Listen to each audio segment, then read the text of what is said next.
की जय, भक्ति देवी की जय, तुलसी देवी की जय, अनंत कोटि वैष्णव वृंद की जय, निताय गौर प्रेमानंदे। हरि हरि बोल। All glories to Muduveris, Hare Krishna. All glories to Muduveris, Hare Krishna. All glories to Muduveris, Hare Krishna. All glories to Sri Guru and Sri Gauranga. All glories to Srila Prabhupada ki jai. Namo Vishnu.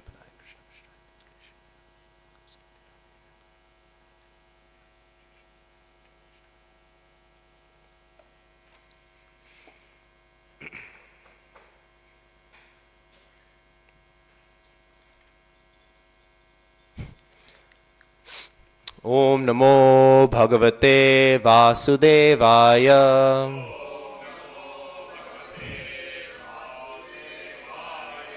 Om Namo Bhagavate Vasudevaya.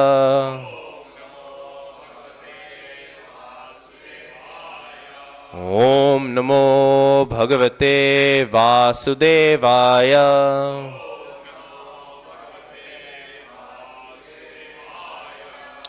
So, reading today from Granth Raj, Srimad Bhagavatam, Canto 4, Chapter 8, Text 81. Deva uchuhu naivam vidamo bhagavan pranarodham characharasyakhila sattvadhamnah Videhi tanno vrijnad vimokshan prapta vayam tvam sharanam sharanyam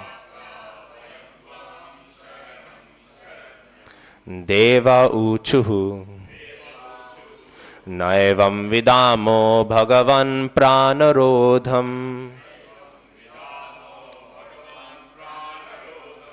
Characharasyakhila sattvadhamnah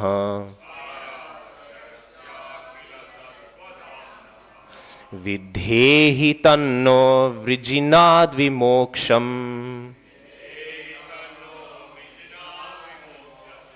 Prapta vayam tvam sharanam sharanyam Deva uchuhu Naivam vidamo bhagavan pranarodham Characharasyakhila sattvadhamnah Vidhehi tanno vrijnad vimoksham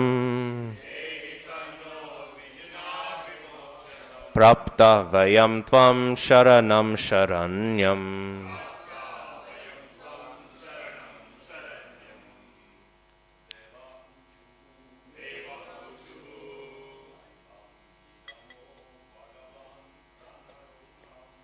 Naivam vidamo bhagavan pranarodham Characharasyakhila sattvadhamnah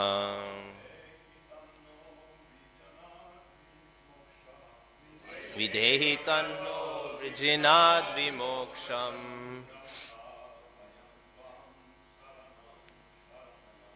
Prapta vayam tvam sharanam sharanyam Deva uchuhu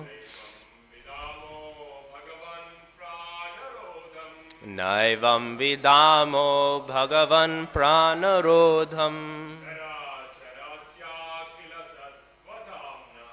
Characharasyakhila sattvadhamnah Videhi tanno vrijnad vimoksham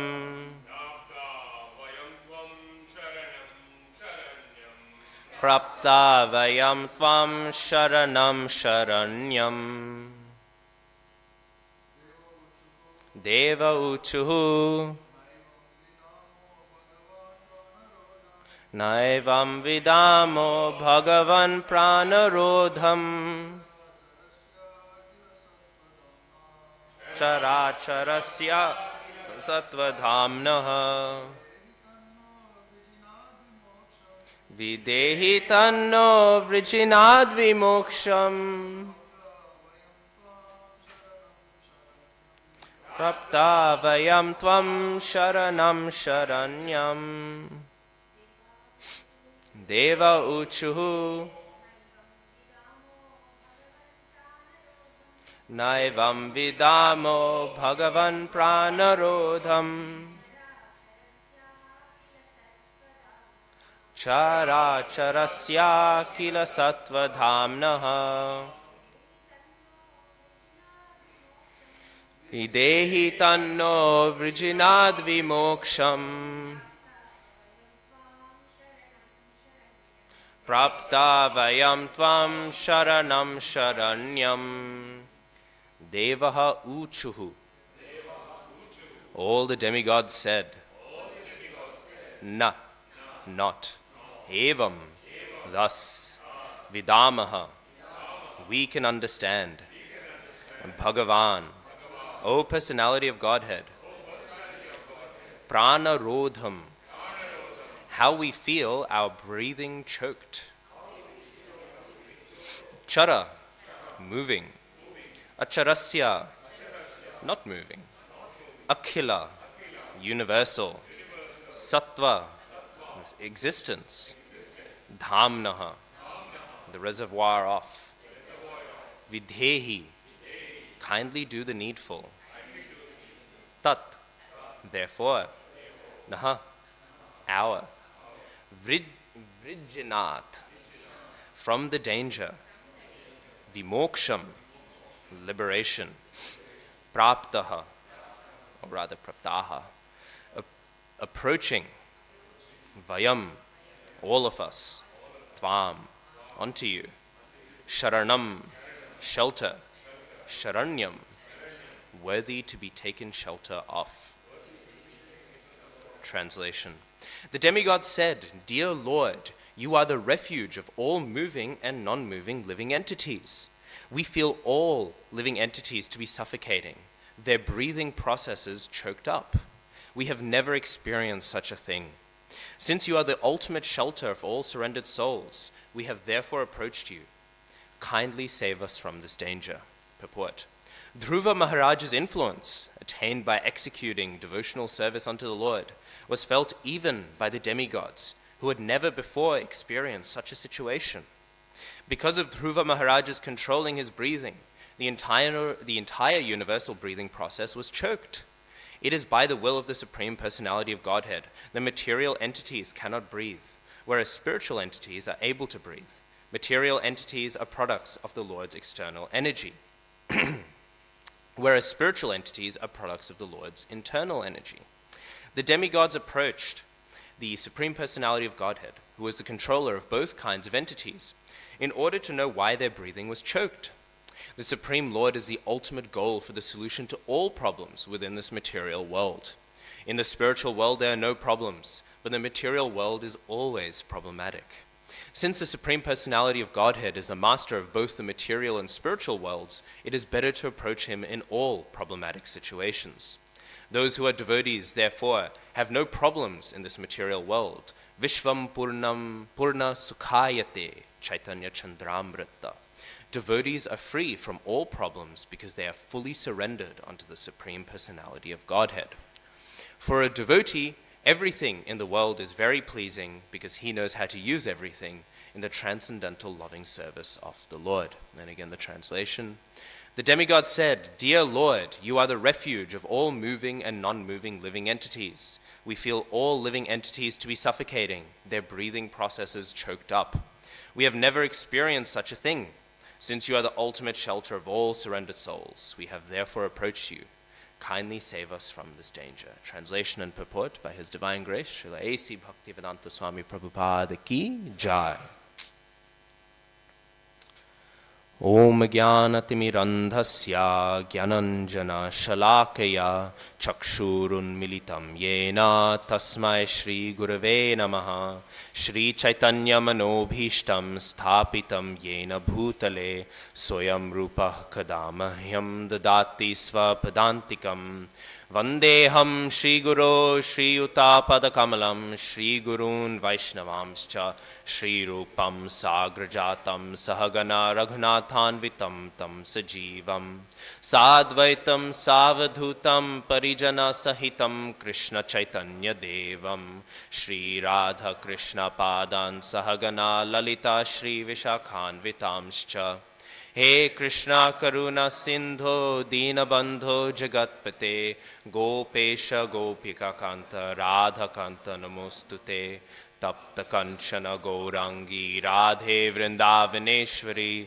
Vrishabhanu Sute Devi Pranamami Hari Priye Namo Mahavadanyaya Krishna Prema Pradayate Krishnaya Krishna Chaitanya Namne Goratvishe Namaha Vanchakalpatarubhyascha Kripa Sindhubhyevacha Patitanam Pavinebhyo Vaishnavebhyo Namo Namaha Jaya Shri Krishna Chaitanya Prabhu Nityananda Shri Advaita Gadadhara Shri Vasadi Gaur Bhakta Vrinda Hare Krishna Krishna Krishna Hare Hare Hare Rama, Rama Rama, Hare Hare. Okay, so we are reading and continuing Grantaraj Srimad Bhagavatam. We're continuing this very famous pastime of Dhruv Maharaj. He has just finished all of his tapasya, and he's getting the fruits of his labor, right? And no small fruit. The demigods are saying, oh, we've never seen this before, right? This is something new. No one's put us in a situation like this. Sometimes you can feel bad for the demigods in the Bhagavatam, because the Bhagavatam, well, it's this, it's presenting such a high conclusion, and in order to present a high conclusion, we have to have the highest stakes. And so the demigods, they're always falling victim to seeing something they've never seen before, right? We'll see, they'll always be like, wow, how are we being defeated in this way in order to establish Bali Maharaj's supremacy, for example, right? And they're all shocked, how could this happen? Right? And of course, Brihaspati says, oh, the blessings of the Brahmana. Or we can think, when Nrsingadev appears, right, even Lakshmi says, oh, who is this personality, right? So we're seeing that the Devatas, they're always victim to being playing the role in the pastime of demonstrating the superior activities of the Lord. So we see here again, right? Once again, we've never seen something like this, and what are we meant to infer here? We're meant to infer, of course, the supremacy of bhakti, how powerful bhakti is, even in Dhruva Maharaj's participation of it. It's not the infinitely beneficial form of this Kali Yuga, Prema Sankirtan form of bhakti, and yet nevertheless the demigods are suffocated, right? They don't know what to do. And what do they do when they don't know what to do? Well, we see again, there's a recurring trope in the Srimad Bhagavatam. They go and they pray to the Supreme Personality of Godhead. The Supreme Personality of Godhead, He is the ultimate shelter, as we're hearing here. And so they go and they pray. And sometimes we find the prayers dry, right? We think, how many different ways can we glorify the Supreme Personality of Godhead? Sometimes we can feel it gets a little dry or perhaps repetitive, but not this section, but in many sections we see our previous acharyas. They will write the longest commentaries, actually not even on the philosophical sections. They'll write them on the prayers. So our acharyas, they're tasting something very sweet from prayers. They get some rasa out of it, right? And so prayers are a very sweet thing in the Bhagavatam, and they always reflect the deepest parts of the philosophy, because what happens after we've churned and churned the philosophy, right? We can hear it and digest it, and we can talk about Mahatattva until the cows come home, right? And Vibhinangshas and all of these different things, right? But ultimately, what is the fruit of that? It is surrender unto the Supreme Personality of Godhead. It is prayer. It is all of the things that we are hearing here. So the fruit of the study of the Bhagavatam is to be able to take this attitude and pray to the Supreme Personality of Godhead. That it is our natural proclivity that no matter what situation we're in, we feel to take surrender of who? Sharanyam, he who is worthy to be taken shelter of. So we see this role of prayer plays a predominant role in Srimad Bhagavatam, and even more importantly, it plays a very central role in our acharyas relishing of Srimad Bhagavatam. We should hope to be able to not just engage with the Srimad Bhagavatam. There are so many different ways that the Bhagavatam can be engaged with. Sometimes, it always shocks me, but sometimes if you Google the Bhagavatam, you'll find study guides by Mayavadis. And they'll have, how Srimad Bhagavatam supports the impersonalist's conclusion, and they will say these things. So, in fact, the Bhagavatam, the words, Sanskrit words of the Bhagavatam, as transcendental as they are, those on their own, they are not sufficient. We should try to enter into Bhagavatam from the lens and perspective of our acharyas. That's why sometimes people will say, often when senior devotees come and they'll have personal darshans, they'll say, have you read Srimad Bhagavatam, right? And sometimes you'll hear devotees say, I've only read the translations, not all of the purports. I've read all the translations. We'll hear this. Well, this is not an engagement with the Bhagavatam, right? Because we are not hoping to read the Bhagavatam and come up with our own tika, right?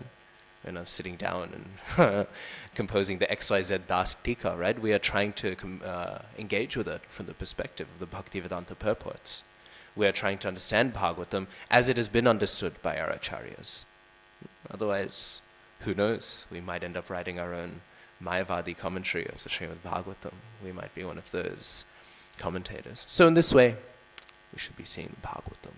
So this nature of praying when the demigods are feeling distressed or in trouble, this is a recurring behavior. We all know this very famously happens as well at the beginning of the 10th canto. The burden of all of the demonic kings on earth, and so all the demigods, they come together, headed by Brahma, and they go and they pray to the Supreme Lord. And where do they go to pray to the Supreme Lord? What is the milk ocean, right? The ocean of milk. This is always very nice. It was very fantastical, right? The Supreme Lord lying in an ocean of milk. Right? Prabhupada, he says, if we have an ocean of salt water, then what is so fantastical about an ocean of milk, right? If you were only surrounded by fresh water, right, you would think, what? They've seasoned my ocean? What's going in here, right? Why is there flavor to the water all over a sudden? They would act as confused as we do when we hear an ocean of milk, right? And yet, we are frog in the well and we think, no, that's too far. You can put salt in my ocean, but don't put any milk in there. And that goes too far. But there's also a symbolism, a reality to the milk ocean, right? Because milk is what? Milk is given. Milk is given by the cow. The cow takes what? The cow eats a few bits of grass, right? The most useless plant from a agricultural perspective, I guess, No one's making, if tomorrow we were having, grass sabji for breakfast, we would we would say, Hare Krishna Prabhu, Dandavat Pranam, thank you for this lovely prasad. Could we mix up the menu a little bit? Maybe at least have some paneer grass sabji instead. We would say this, right? Grass is not so exciting. And yet the cow takes grass, the most boring sabji, we can say, and then produces milk. And what do we get from milk? Yogurt, paneer, rasmalai, right? We get all of these things from milk. And so the cow takes something so insignificant, so boring, and in a pure act of service, gives something so delicious. This is service attitude, right? Give me nothing, and I will give you the best I can. And so Krishna, or rather Vishnu, the Supreme Personality of Godhead, he is floating on such an ocean embodying service. This is the reality with which the demigods are able to approach him with, right? An ocean defined by the height of service attitude. So how then do we pray? We pray to the Supreme Lord, but try to attach ourselves to the Supreme Lord in an attitude of service, right? And with an attitude of service, then maybe there can be some contact with that reality that the Supreme Lord lives in. And so, we see this to be the case. We know there's a famous text. I'll pick on Manakrit Prabhu. Anyabhilashita shunyam, and then what comes next? Anukulyena krishnanu shilanam bhaktiruttama, right? the six Goswamis, and today is Gopal Bhatta Goswami's disappearance day, right? I'll speak a few words if I have time on that as well. The six Goswamis, they've taken Sri Krishna Chaitanya Mahaprabhu. One of Prabhupada's godbrothers would say he is golden volcano, explosion of divine love. Sri Krishna Chaitanya Mahaprabhu, he's like a waterfall, waterfall of prem, pouring into this world, right? Overwhelming. Who can understand him, right? Sri Krishna Chaitanya Mahaprabhu. Who can understand him? Well, Sri Chaitanya Manobhishtam Stapitam Yena Bhutale. The six Goswamis, they could understand him. But who else can understand him, right? So the six Goswamis, they've done a very nice service. They've taken this waterfall and they've carved out a little bit of an ocean, right? They've carved out a little bit of an ocean and they've taken some of that waterfall and they've made a pond, a lake that we can swim in. And this is their books, their literature. How do we understand this explosion, a love for Godhead that has entered into the world? Well, we will take this waterfall and we'll make something, a pond. And, a waterfall, you sit under it, and that's why all those yogis, they'll meditate under the waterfall because it's hard to stand under the waterfall. But a pond, you can dip your feet into it slowly, bit by bit. And as you're more able, you go further in, like this. And so, the writings of the six Goswamis, they're like this pond of this waterfall. But what do we see? Sri Krishna Chaitanya Mahaprabhu, he is of course, I always get it mixed up, Veda Vid Vedanta Krid or Vedanta Krid Veda Vid? Which way does it go? You're just nodding, Prabhu. Whichever way it goes, you all are better scholars than I am. So we know Sri Krishna Chaitanya Mahaprabhu, he is that person who has composed the Vedanta. He is the object of knowledge of all the Vedas. And so, when he is appearing, that is the conclusion of all Vedic knowledge. So when the six Goswamis are writing, what a service they've done. They've given us the essence of all of the Vedas. But if we take the writings of the six Goswamis, and we take what is their essence, we will actually come to the Bhakti Rasamrita Sindhu, the nectar of devotion. And if we come to the nectar of devotion, what is the essence of the nectar of devotion? Anyabhilashita shunyam jnana karmadhyanapratam manukulyena krishnanu shilanam bhaktirottama. I heard from one devotee once. As devotees, we should be able to, in the middle of the night, somebody should be able to, we've slept at 9 o'clock, ideally. And then it should be 1 a.m., somebody should be ready to slap us in the face, and they should say, Bhakti Rasamrita Sindhu, 1111, what is it? And we should be able to go, Anyabhilashita shunyam jnana karmadhyanapratam. Like this. It should be internalized. Why? Because this is the essence of the nectar of devotion. The nectar of devotion is the essence of the Goswamis' literatures, and the Goswamis' literatures are the essence of the Vedas. So by learning this one text, we have learned the conclusion of all the Vedic knowledge. So it's such an important text, this verse. And what is it saying? It is speaking about that reality of devotion with which we should approach the Supreme Lord when we are praying, right? Of course, anukulyena.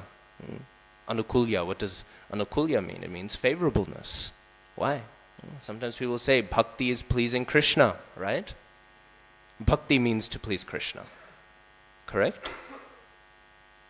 Oh, but Vishwanath Chakravarti Thakur, he says something interesting. Sorry, that was mean of me. But Vishwanath Chakravarti Thakur, he says something interesting.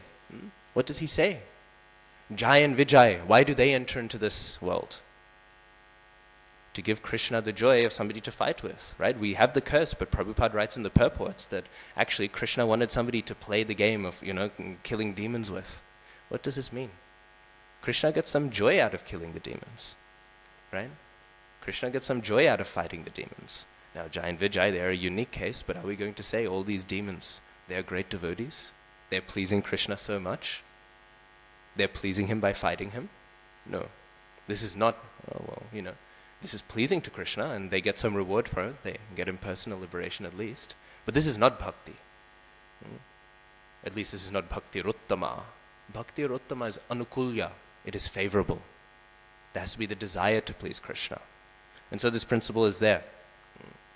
Something can be pleasing to Krishna and not be bhakti, because it is not done out of a favorable desire to serve Krishna. And something can be unpleasing to Krishna and still be bhakti, because it has been done out of a desire to serve him. And of course, on our level, we don't see that, but we see that in some of the pastimes, right? Mother Jashoda, she's chastising Krishna, and Krishna, he's getting upset with her, right? Will we say Mother Jashoda, she is not a devotee, she is not doing bhakti ruttama because she is upsetting Krishna? Of course, internally, Krishna is always pleased by him. But externally, he's not pleased, but still bhakti ruttama. So anukulyena, right? With a favorable mood. Krishna anushilanam. Krishna obviously means Krishna, and anushilanam is to perform all these activities. Anu, of course, there's two primary meanings. Anu means, on the one hand, anu means to be following in the footsteps of our acharyas, those who have taught us. Anushilanam, and of course, what does that do? It connects us to Krishna, right? Krishna shilanam becomes Krishnanushilanam, right? It becomes one big word.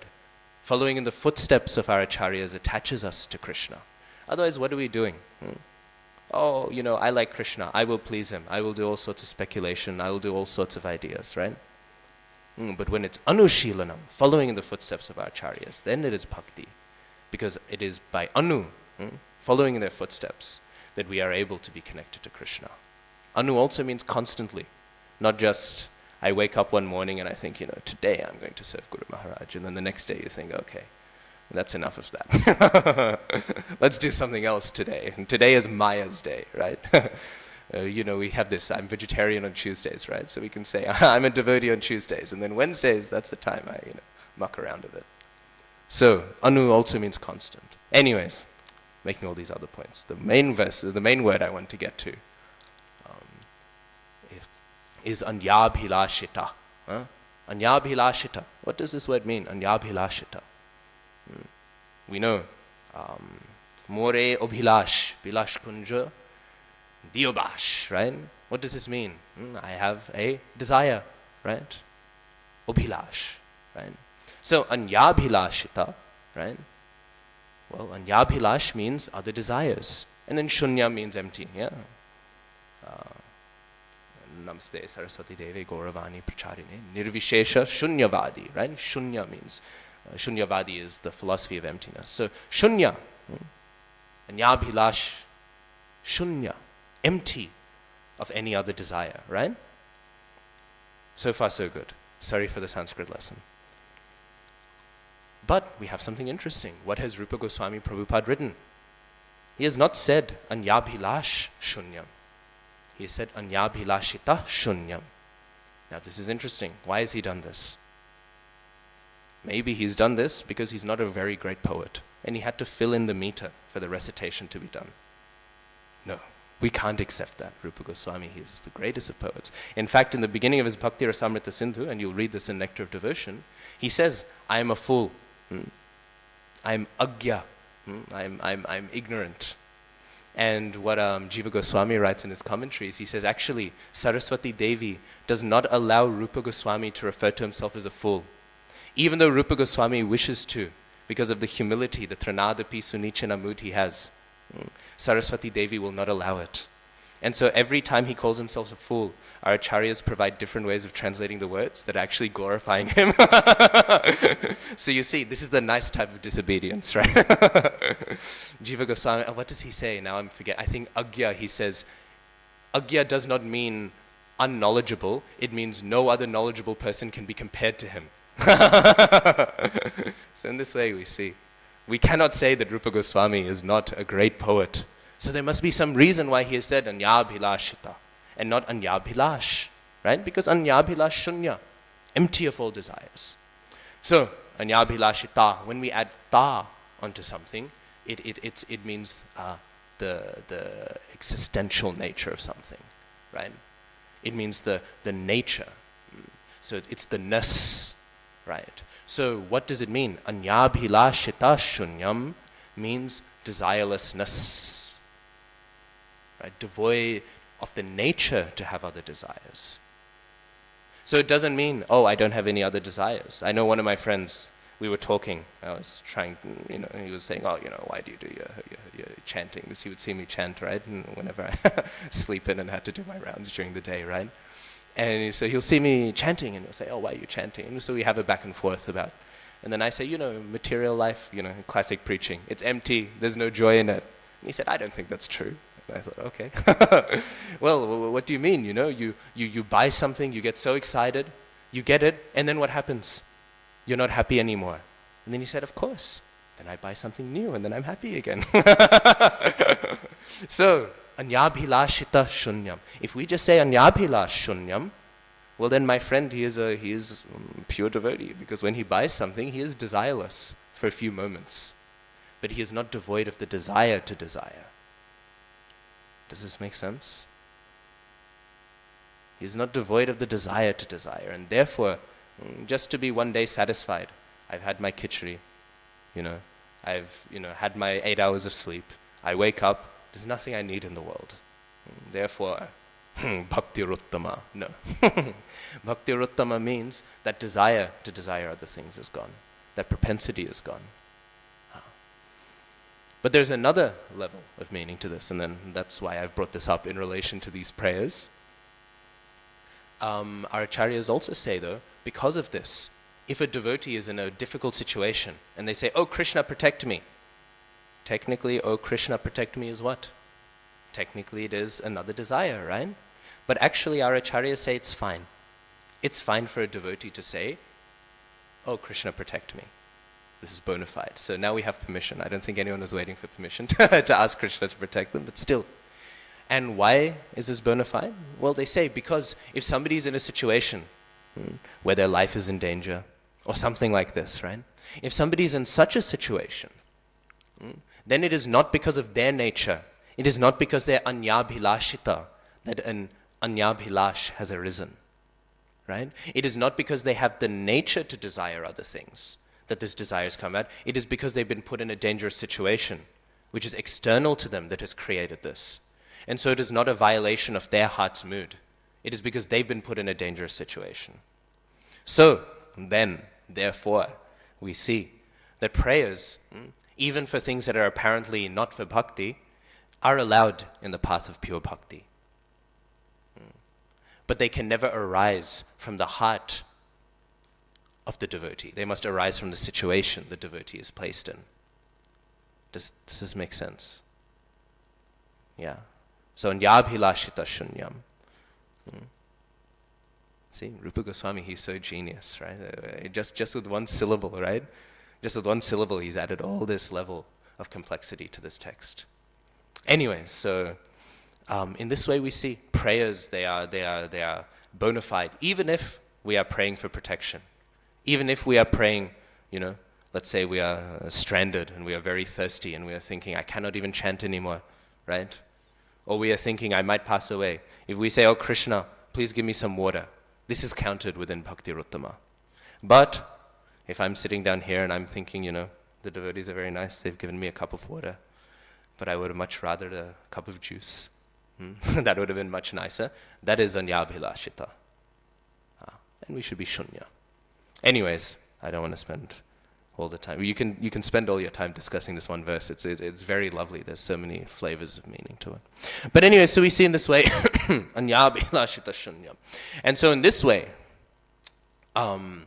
we see the nature of devotion, and we see that prayers are very integral.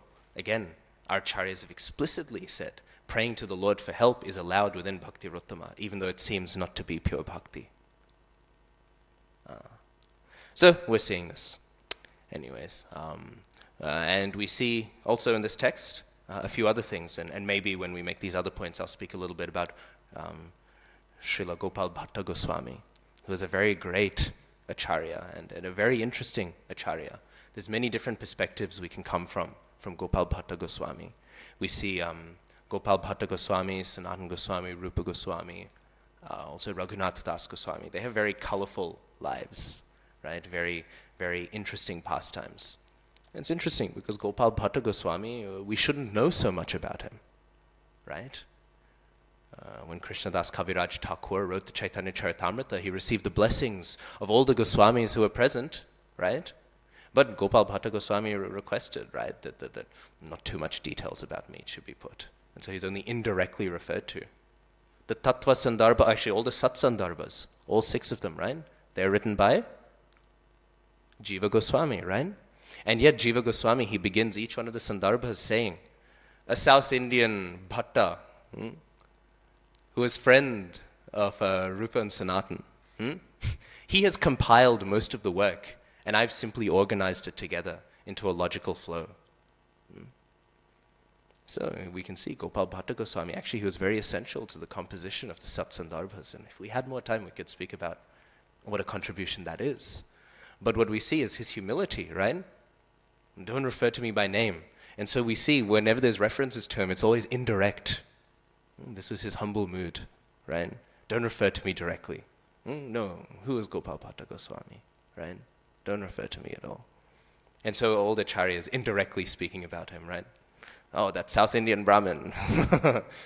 He has helped me here. So this is Gopal Bhatta Goswami, and yet we know a lot about him.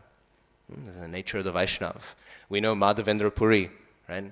His whole life he's running away from fame, right? Oh no, now I've become famous, let me run somewhere else. And it's terrible. He arrives and he's instantly famous. And you know how bad it gets? Before he arrives, he's already famous. People know Madhavendra Puri is coming, right? Madhavendra Puri is coming. And then before he's arrived, everyone knows him and he thinks, oh, what is the point? So we see, this is the nature of the Vaishnav. Trying to hide themselves and yet becoming apparent. I heard one story. There was one, I think a Sri Vaishnav, sannyasi, very prominent, was visiting one area and all these Vaishnavas, they were present. And they were there and they wanted to, everyone wanted, we see this when sannyasis come, right? Whenever sannyasis come to the temple, you'll see devotees you never see any other time of the year, right? And they're turning up because they want to say, oh Maharaj, see me, right? And so we see this happens, right? And it's not a bad thing. We should always be striving to have darshan of senior devotees, don't get me wrong. But sometimes people, it's more that they want to be seen, right? And so what happened was this sannyasi, he was there and he was visiting. And so all these Vaishnavas were there and everyone wanted to get attention from him, oh, Maharaj, look, this is a project, look what I'm doing here. And the Gauriya Vaishnavas, we had sent one sannyasi to represent us, to have good congenial relationships between the different sampradayas, and it's always very nice. And so this Gauriya Vaishnav sannyasi came, and he had asked his Guru Maharaj, he had said, what should I do? How should I engage with a Sri Vaishnav? I know Vaishnav etiquette between Gauriyas, but what is the Vaishnav etiquette between a Sri Vaishnav? And his Guru had told him, he had said, when you see him, Sri Vaishnav's there in the Vaikuntha mood. So you should think, I am seeing a direct Vaikuntha associate of the Lord in front of me. And he said, what would you do if you saw Vaikuntha Vasi in front of you? And he said, oh, Guru Maharaj, I would pay obeisances immediately. And he said, then you do that. So that's what he did. So everyone else, they were standing and they were in the way trying to get the attention of this sannyasi. But the Gauriya Vaishnav, with his sannyas rod, right, just does obeisances in front of him. And this sannyasi, he sees this whole crowd trying to get his attention. But the Gauriya Vaishnav gets his attention, right? Who is this person just lying down in front of me? And then he goes and he speaks to him. Who are you? What's your name? And everyone's thinking, oh, where are the Sri Vaishnavas? Where is our attention? Why is this Gauriya guy getting the attention? But this is the nature of Vaishnavata, right? Again, ta means the ness of something. So Vaishnavata is the nature of the Vaishnav, right? In humility, all attention goes to the Vaishnav. And so Gopal Bhatta Goswami, we know a lot about him, in spite of all of his best efforts. Just the same way as Rupa Goswami, he has tried to remove his position, and instead we glorify him more with all of his words. In the same way, Gopal Bhatta Goswami, right, despite his best efforts to be forgotten and unknown, we are able to relish his charitamrita, right, the nectar of his life. So, what do we hear of this personality, Gopal Bhatta Goswami? Well, of course, we know very famously, sorry, I had COVID recently, so if I talk too long, I start coughing. 1 second. So what do we see about Gopal Bhatta Goswami? Of course, we know he's born when Chaitanya Mahaprabhu, he goes to South India, right? He goes to South India, and what do we find? He travels and he visits the house of one of the lead priests for Sri Rangam, right? We know Sri Rangam is not a We have a few South Indians here, and we can say Sri Rangam. It's a small temple, right?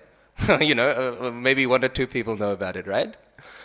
Sri Rangam, as we know, is such a prominent, majestic temple. And there are these three brothers, Prabodhananda Saraswati, Venkata Bhatta, and I'm forgetting the third one. What's his name? I should have prepared better.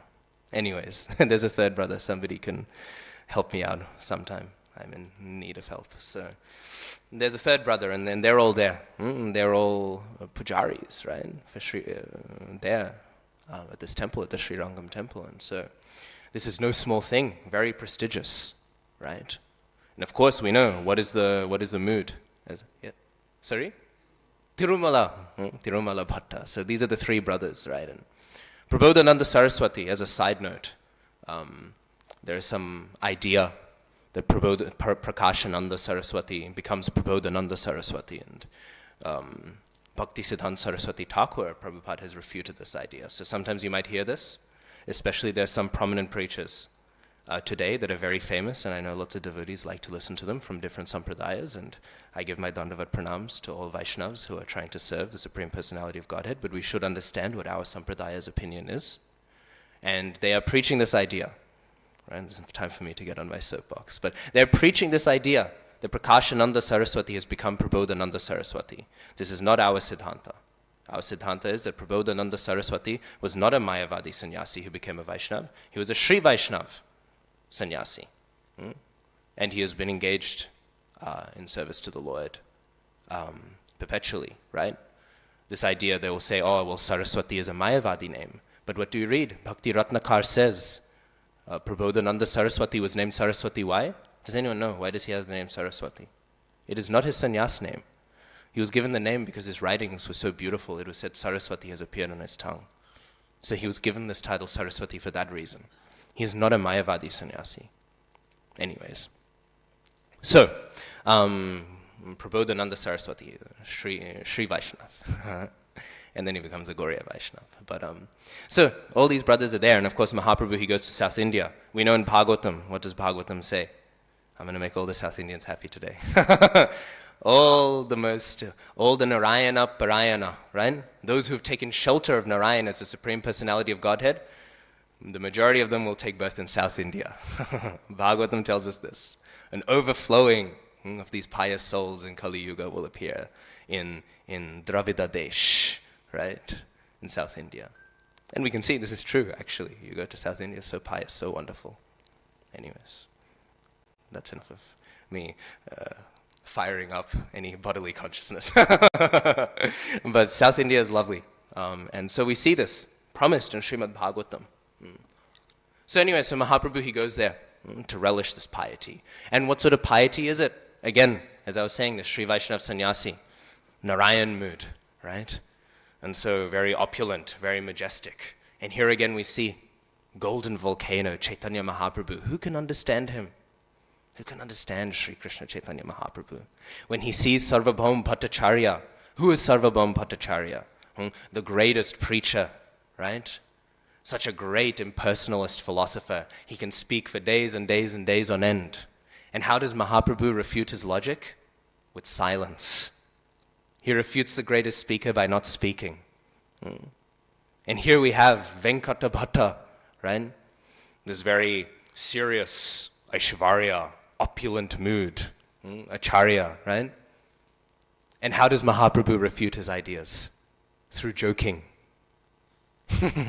Sri Krishna Chaitanya Mahaprabhu, who can understand him? Beyond any of our conception, right? Beyond any of the ways of this world, right? The greatest speaker refuted it through silence, right? The greatest worshipper in opulence and seriousness refuted through jokes. If I had more time, we would go through the jokes. But we all know them, right? Very famous, right?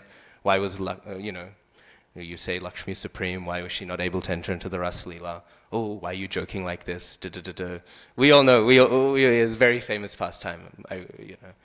Bhagavatam class is always too short. But you can read in Chaitanya Charitamrita, chapter 9, I think, of Madhya Leela, like that. So anyways, we see like this, Mahaprabhu. He's going around, he's scouting. And of course, there's the son of Venkata Bhatta, was, of course, our dear Gopal Bhatta Goswami, right? And he is very inspired by this. Actually, we can see he's very upset. This is basically the only time he gets association of Mahaprabhu, right? But simply with that association as a small child, he is inspired to go ahead and become, well, the Gopal Bhatta Goswami that we know, right? And so, this Gopal Bhatta Goswami, what does he do? We know he goes to Vrindavan and he becomes the primary initiating guru. We know Rupa and Sanatan, they don't take too many disciples, right? It's basically Jiva Goswami. But most of the Gauriya Vaishnavas, they get initiated by Gopal Bhatta Goswami. Others eventually start initiating as well, but Gopal Bhatta Goswami, he was like the primary Diksha guru, right? Of the movement at the time, right? And this is because, as we can see, what do we see? Rupa and Sanatan, they were considered a little impure by the Pakka Brahmins in Vrindavan, right? And these guys, they'd mixed with the mlechas a bit too much. So they didn't take disciples. But Gopal Bhatta Goswami, Pakka, South Indian Brahmin. So in order to not disturb too much the consciousness of some of the people in Vrindavan, this is why we see Gopal Bhatta Goswami. He is the primary initiating guru. But then, of course, we see Srinivas, Shyamananda, Narottam Das Thakur. That taboo gets lifted. They push against it. And we see this is Gauriya Vaishnavism. Bhaktivinoda Thakur, he says this, there are two types of behaviors of the Acharya. There are those giving eternal principles and those giving time, place, circumstance principles. And this idea, we are starting a new sampradaya. People don't take us seriously anyways. Let's not push it too much, right? Let's just do the normal social thing and have this formal Pakka South Indian Brahmin. Let's have him be the guru, right? Let's do this. But then once the Gauriya Vaishnavas became established, then we see the next generation. Narottam Das Thakur, a Kayastha, technically a Shudra, right? And there he is, preaching. And then as we know, this goes on. So sometimes devotees will have a too conservative bent because they'll see, oh, this Acharya did this, right? But they won't think that, this Acharya is working within their context, trying to do their best to establish Krishna consciousness with what the views of the people are. We see this, of course. Gayatri Diksha was, or at least Brahma Gayatri was not given to women. But then, of course, Prabhupada, he adjusts this as he's engaging in the preaching mission. So we see it's a complex thing. Anyway, so in this way, he becomes the primary, and so the other six Goswamis, they tend, especially Rupa and Sanatan, they become a Shiksha Guru. And I think there's something interesting in this, right? Because, of course, every time, Edward's going to know what I'm about to say, every time the Shiksha Guru comes up, people will say, oh, that person, he's just my Shiksha Guru. She's just my Shiksha Guru. What nonsense is this, just a Shiksha Guru? Can you imagine some of these devotees initiated by Gopal Bhatta Goswami, and they say, yeah, Rupa Goswami is just my Shiksha Guru. Rupa Goswami, he's good, but he's not Gopal Bhatta Goswami. It's just nonsense, right? And yet we behave this way. This person is just my Shiksha Guru. My Diksha Guru is important. Oh, my Shiksha Guru, He's just giving his blood, sweat, and tears to make sure I go back home, back to Godhead. No biggie, right? It's just someone I can look past. We think it's absurd when we hear that about Rupa and Sanatan Goswami, right? But it's absurd when we say it now, right? We're taking shelter of the Shiksha Guru. But only Diksha Guru matters. Anyways, it's another one of my soapbox sort of things. But we see that, right? So Gopal Bhatta Goswami, he is like he's the primary Diksha Guru. And so we see that in his behavior, he's very much manifesting this pakka-ness, if we will. Pakata, we can say, right? He's manifesting this. What do we see? Hari Bhakti Vilas. He has helped compose, right? You can go left, right, and center, back and forth about exactly, who wrote what part. It's, as we know, even Prabhupada in his purports, he reflects how complex an issue that is. But he definitely played a prominent role. Satkriya Deepika, another text outlining the ritualistic nature. Even we know Radharaman manifests from Shalagram Shilas, right? The Shalagram Shila is traditionally a Vidhimarg Shila, and Govardhan Shila is the Ragmarg Shila. But what do we see? Gopal Bhatta Goswami, he is showing the importance of Smriti, the importance of Vidhi, the importance of the Vaidhi Marg, of ritualistic worship, right? He is not There's real sahajiya tendency, right? I think sometimes, I was making this point a few weeks ago, sometimes people get very excited and they say, that famous verse from Chaitanya Charitamrita, the whole world is worshipping Krishna, and yet Krishna is worshipping Srimati Radharani, so, I'm going to become a Radharani bhakt, right? I'm going to jump right to the thing, and then, but the other thing is true as well, right? We don't even understand Krishna, right? Yes, Radharani is so great, greater than Krishna in many senses, right? But then we should think, I don't even understand Krishna. What makes me think I'm going to understand Srimati Radharani, right? So we see Gopal Bhatta Goswami, he's demonstrating this.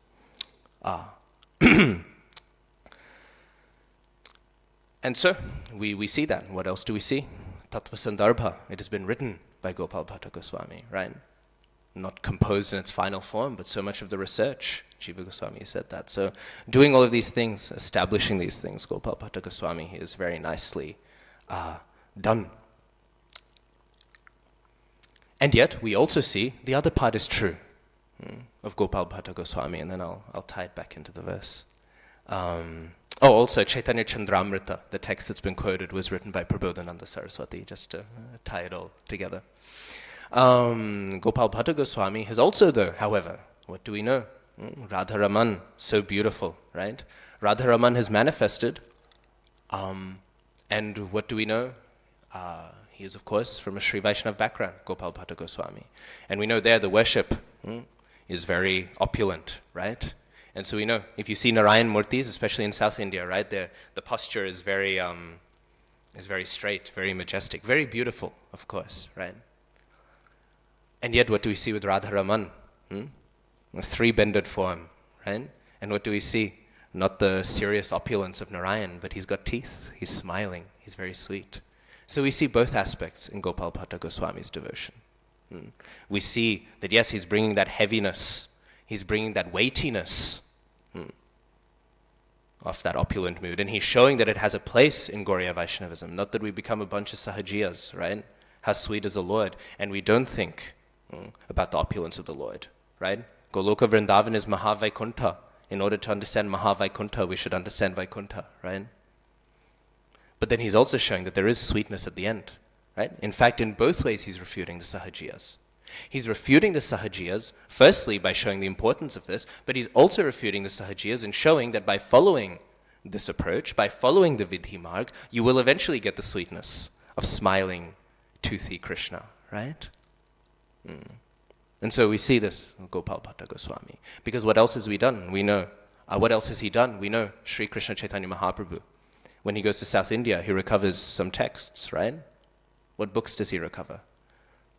Brahma Samhita, right? And Brahma Samhita, it is given the completion of our philosophy, right? Govinda Madi Purusham Tamaham Bhajami, right? And then what's the other text? It's Krishna Karnamrita, right? A very rasic book, right? Very, very rasic. I haven't read it. I have no plans to read it anytime soon, right? Very rasic book. And Gopal Bhatta Goswami has written one of the only commentaries on that, right? He has written our authoritative commentary on Krishna Karnamrita. So we can see both things are there, right? Tattva Sandarbha, the foundations of our philosophy. Tattva, Siddhanta, philosophy, training, right? And yet also rasa, rasa, rasa, there. So Gopal Bhatta Goswami, completion. That's why he's actually such a significant acharya. He represents completion in outline, holisticness, a complete view of the path of Krishna consciousness. And we see this with Radharaman. We know when Radharaman manifests very famously, and then I'll start wrapping up. I don't want to make everyone late to breakfast, but we see this Radharaman. When Radharaman famously manifests, Gopal Bhatta Goswami, he's upset. It's Nrsimha Chaturdasi. Oh Lord, you appeared from a pillar for Prahlad Maharaj, but you won't appear for me, right? He's upset in this way, and then of course the Shilas, they form into Radharaman. But when the devotees see Radharaman and they're charmed, they say, oh, we noticed something. The legs of Radharaman, they're like Madan Mohan, right? The torso of Radharaman is like Govinda Dev. And the face of Radharaman is like Gopinath. Of course, we know these are the three deities of Sambandha, Abhidheya, Prayojana. The legs represent Sambandha. Why? Because Sambandha, the understanding of the basis of our philosophy, right? Those are the legs we stand on. If you don't know Jiva Tattva, Bhagavat Tattva, again, today we're bashing Sahajiyas, you'll become a Sahajiya, right? Or you'll become a Mayavadi, or you'll just become some other sort of nonsense. So Sambandha are the legs we stand on in Krishna consciousness. And so Madan Mohan is the deity that embodies Sambandha. And so those are the legs, right? Govindadev is the Abhidheya, right? And Abhidheya is the arms because it is the arms by which we do the method of Krishna consciousness. The arms is how we perform it. And then of course Gopinath is our Prayojan deity, our destination deity. And why the face? Because the nice smile. That is what we want to achieve. Smiling Krishna. Krishna smiling, right? This is the goal. So in this way, Radharaman represents completion, right? Completion of the spiritual path. So here we have Gopal Bhatta Goswami. Again, there's so many different ways you can approach him. There's so many different ways you can understand him. You can try to glorify him. That's all I've tried to do. Tried to do some glorification. But this is one way I think we can appreciate Gopal Bhatta Goswami, completion. He is representing that holistic vision of Krishna consciousness. And so, then, what do we see? Gopal Bhatta Goswami, he's in this mood, right? What does the whole world want? Fame. And that is why this world is problematic, right? What does this whole world want? Glories, right? Glory and joy and all of these things. Gopal Bhatta Goswami, right? He's coming from the most prestigious family and he goes to Vrindavan, right? Completely, at that time Vrindavan didn't exist. Spiritually it existed, but materially there was nothing there, right? The six Goswamis, they develop it, right? He gives up the most prestigious position in order to help establish this community, running away from prestige, right? He's telling everyone, don't even record my name, running away from fame, right? Doing all of these things.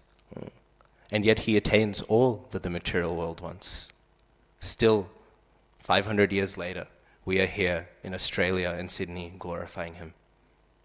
And all these people, all these kings, all of these rulers who worked so hard to be remembered, who can even name one king from 500 years ago? Who can even name one? This material world, it is problematic because people, they're trying to get all of these things they never will. And Krishna is such a joker, right? Krishna will give all of those things, all of those successes to those devotees who are nyabhilashita shunyam, who've given up a desire for all the problematic things of the world. Prabhupada would often joke, right? When I was a grihastha and struggling to make money, Krishna didn't give me money. Pharmacy was hard.